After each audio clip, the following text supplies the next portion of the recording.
বন্ধুরা, এটা জামাই ষষ্ঠীর ব্লগ, তাই জামাইকে তো দেখাতেই হবে। আর জামাই আমাদের জন্য এইসব খাবার দাবার আর গিফট নিয়ে এসেছিল।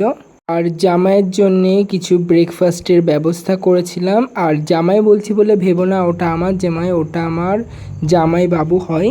জামাই ষষ্ঠীতে জামাই দেবতা, তাই জামাইকে প্রথমে ব্রেকফাস্টটা দেয়া হলো। যেহেতু জামাইবাবু চিড়ে পছন্দ করে না, তাই তার জন্যে বেবি নান আর পরোটার ব্যবস্থা করা হয়েছিল।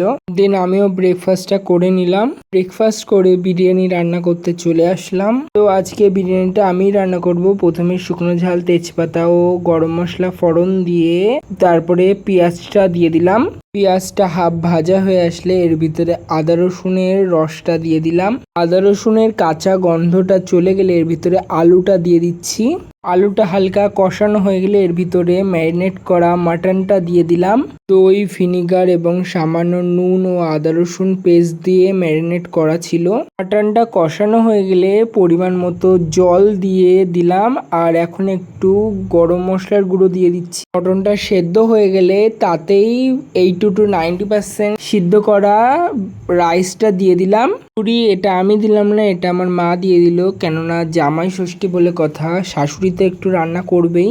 বিরিয়ানি মশলা, গোলাপ জল, কেওড়া জল, মিঠা আতর দিয়ে দিলাম। এখন দুটো টমেটো স্লাইস করে দিয়ে দিলাম রাইসটার ওপরে। 40 মিনিট স্টিম করার পরে দেখো বিরিয়ানিটা কতটা সুন্দর হয়েছে। এখন জামাইবাবুর জন্য প্লেটিংটা করে নিচ্ছি। এখন মা জামাইবাবুকে পরিবেশনটা করে দিল। এখন আমি নিজের প্লেটটা গুছিয়ে নিচ্ছি। এ দেখো, প্রথমে আমি স্লাইস পেঁয়াজ নিয়ে নিলাম। এখন বিরিয়ানিটা নিয়ে নিচ্ছি।